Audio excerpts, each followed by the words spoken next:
In 10 years' time, you will have essentially these countries with a semi-Muslim political character.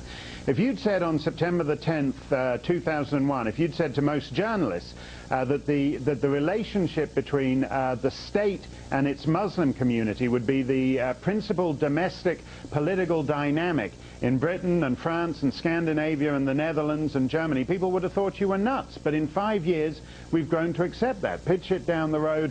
Another 5 or 10 years, you'll have Muslim political blocs in Parliament, and the Muslim vote will be more significant than the black vote is in this country. Now, welcome, Mark Steyn. First of all, I'll congratulate you with the prize you have received today. And then let us stick to straight to your prediction. Europe is going to disappear. Why is that? I think Europe, as we've known it since the end of the Second World War, social democratic, multicultural Europe is going to disappear, and it's going to be replaced by something else. We've had sweeping demographic transformation in Europe. And something else, what is that? Well, I think the great question over Europe is whether Europe will be the same when it has an entirely different population. I mean, for example, if you look at Malmo, since it became Islamized, you have Jews leaving Malmo. Sweden is supposedly one of the most tolerant countries in Europe, yet in a major Swedish city, Jews feel that Malmo, in a sense, has gone past tolerant multicultural Sweden and become something else. You used the phrase Malmo has been Islamized? Yes, I think. From where do you see that? Well, I think you can that at a certain point, when you are not engaging in population evolution, you're engaging in population transformation. If you take, say, Bradford in Yorkshire, 75% of Pakistani Britons in Bradford are married to their first cousins. If you had made that prediction 40 years ago, when Muslims began moving to Yorkshire in England, people would have thought you were insane. But how can you know that this will happen all over Europe?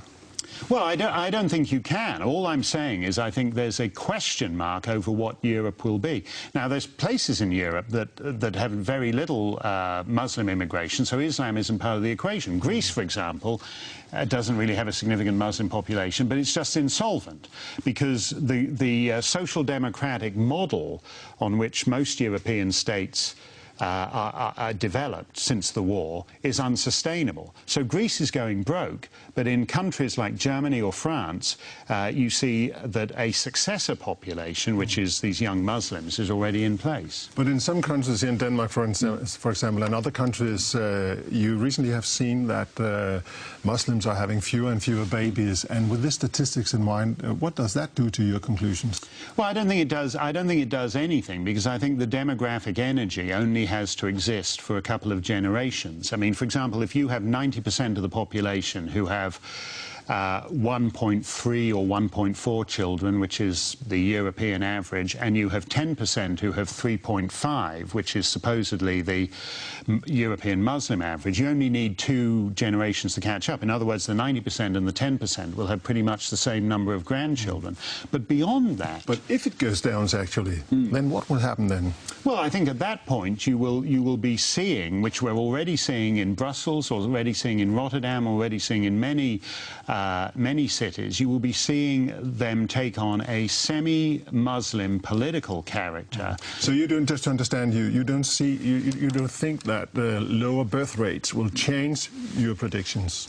No, I think in the end we're past, I think in most French cities, for example, we're past the point of no return. I think in significant other parts, I think in Brussels, I think in Amsterdam, we're past the point of no return. So the question then is not whether these jurisdictions will be Muslim in character, but what kind of Muslim jurisdictions they'll be. On the other hand, some might say that the native Europeans, they're having too few babies, so why not be happy that someone would help us to get enough babies to keep the welfare state sustainable and so on? Well, I don't think it works out like that, for example, because if you take Turkish Muslims in Germany, generally speaking, they retire at an earlier age than ethnic Germans. 40% of French imams are on the dole. school. So in a sense, they've got nothing to do but sit around all day, being subsidized by the state. So that model doesn't work, because immigrants understand very quickly how to figure out the system. You go to almost any part of Europe,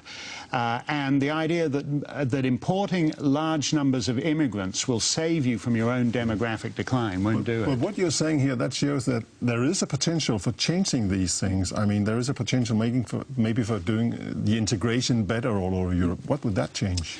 Well, I think at a certain point it goes beyond assimilation, but I think it's, yes, you should have certain integration and assimilation policies, but you have to have something to assimilate to. And it's not clear to me, for example, that if you were a Turkish Muslim living in a German city, what is there to assimilate to? What is there about contemporary German you don't believe nation? in integration? Well, no, that's not the point. I'm saying you have to have something to integrate with. In other words, German culture or Danish culture or Dutch culture has to be sufficiently confident that immigrants want to be a part of it. If you go to an English school, English Muslims are told that Britain was the font of imperialism, of racism, of colonialism, of everything bad in the world. And then they're surprised that British Muslims are turning up in Afghanistan fighting for the Taliban. Why would you love your own country if you're told it's the source of evil in the world? But all this, Mark Steyn, raises the question, why isn't the European culture strong enough to defend this? Because I think since the Second World War and even since the First World War, European elites have not believed in themselves or their own people. I think European elites drew the wrong conclusion at the end of the Second World War. When they said never again on the German death camps, they didn't really mean never again to standing up to intolerance, and they drew the wrong conclusion. They thought it meant rejecting nationalism, rejecting national identity, rejecting your cultural inheritance. And there's a huge hole in the heart of where European identity ought to be. But you don't see any signs of this going to be changed? Well, I see signs of pushback, but I think the kind of pushback you're seeing with France banning the burqa or Switzerland banning minarets, I think in a sense puts Europe on a course for very profound bicultural clashes over the next few years that I think are going to be very uncomfortable. And that might even deepen the conflict. Yes, I think you're right. You're absolutely right there. I think the conflict is going to get worse before it gets better. Mark Steyn, thank you very much for sharing your views with us here My pleasure. at Deadline.